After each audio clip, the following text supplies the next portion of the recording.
بسم اللہ الرحمن الرحیم۔ ہسٹری پیج کے معزز سامعین حضرات، السلام علیکم۔ ناظرین، آج ہم سلطان محمود غزنوی کے غلام ایاز اور ایک قیمتی موتی کے بارے میں بات کریں گے کہ کس طرح سلطان اپنے دربار کے وزراء اور امراء کو نایاب موتی توڑنے کا کہتا ہے لیکن وہ نہیں توڑتے۔ ایاز کو دیتا ہے تو وہ فوراً توڑ دیتا ہے، جس سے دربار کے تمام وزراء اور امراء اس پر ناراض ہوتے ہیں، لیکن سلطان اسے انعام دیتا ہے۔ کیوں؟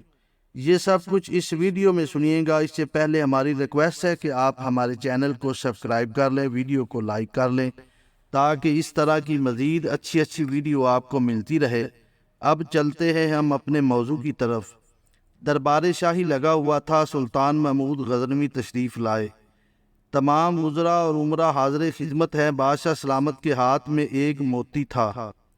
اس نے وہ موتی وزیر دربار کو دکھا کر پوچھا، اس موتی کی کیا قیمت ہوگی؟ وزیر نے اچھی طرح دیکھ کر عرض کی، حضور نہایت قیمتی چیز ہے، غلام کی رائے میں 1 من سونے کے برابر اس کی مالیت ہوگی۔ بہت خوب، ہمارا اندازہ بھی یہی تھا۔ سلطان نے حکم دیا، اسے توڑ ڈالو۔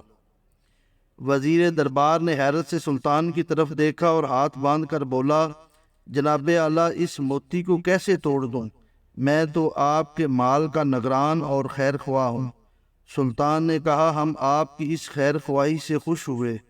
تھوڑی دیر بعد سلطان نے وہی موتی نائب وزیر کو دیا اور اس کی قیمت دریافت کی۔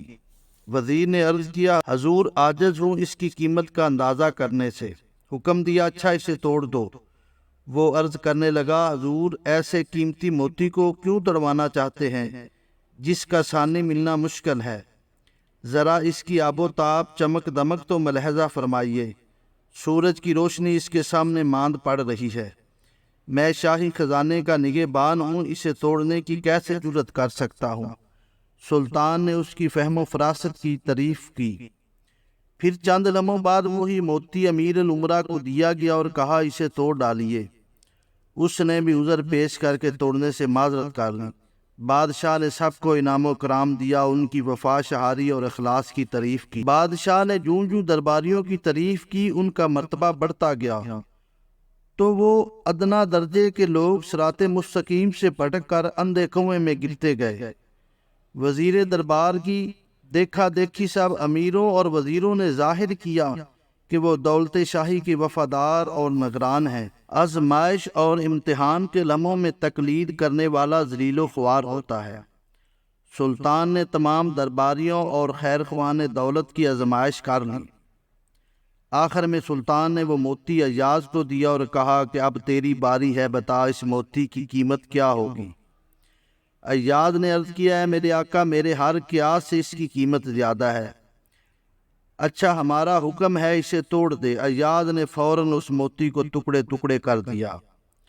وہ غلام آقا کے طریقے امتحان سے آگاہ تھا، اس لیے کسی دھوکے میں نہ آیا۔ موتی کا ٹوٹنا تھا کہ سب درباری کیا، امیر کیا، وزیر بری طرح چلا اٹھے۔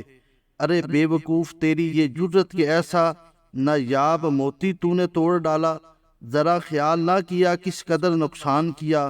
ان کا شور سن کر ایاز نے کہا، جناب ذرا دل پر ہاتھ رکھ کر بتاؤ کہ موتی کی قیمت زیادہ ہے یا حکم شاہی کی؟ تمہاری نگاہ میں سلطانی فرمان زیادہ وقت رکھتا ہے یا یہ حقیر موتی؟ تم نے موتی کو دیکھا، اس کی قیمت اور اس کی چمک کو دیکھا، مگر اس حکم دینے والے کو نہ دیکھا۔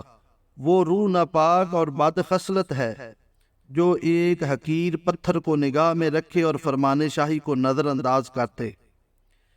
جب ایاز نے یہ بید سر عام کھولا تو تب تمام وزراء کی آنکھیں جھک گئیں۔ ندامت اور ذلت سے یہ حال تھا کہ کسی کی گردن اوپر نہیں اٹھتی تھی۔ سلطان کے سامنے یہ عذر پیش کرنا چاہا کہ خیر خواہی مال میں ہے، شاہی فرمان کی اہمیت کو بھول گئے۔ سلطان نے کہا، معمولی پتھر کے مقابلے میں تم میرا حکم توڑنا زیادہ ضروری سمجھتے ہو۔ یہ کہہ کر شاہی جلاد کو حکم دیا کہ ان سب کی گردنیں اڑا دو۔ ارکان دولت خوف سے تھر تھر کانپنے لگے۔ ایاز کو ان کی بے بسی پر رحم آیا، ہاتھ باندھ کر سلطان سے عرض کرنے لگا، اے آقا اور اے معاف کر دینے والے، ان بدبختوں کی غفلت اور نادانی کا سبب محض تیرا کرم ہے۔ آپ کی ناراضگی ان کے لیے 100 موتیوں سے بھی بدتر ہے۔ تیری مہربانیاں ہم پر غالب ہیں، ہم ان کے بوجھ تھلے دبے ہوئے ہیں۔ میری کیا حیثیت اور کیا حقیقت، مگر اتنا عرض کرتا ہوں کہ ان مجرموں کے سر بھی تیری ہی دیوار سے لگے ہیں۔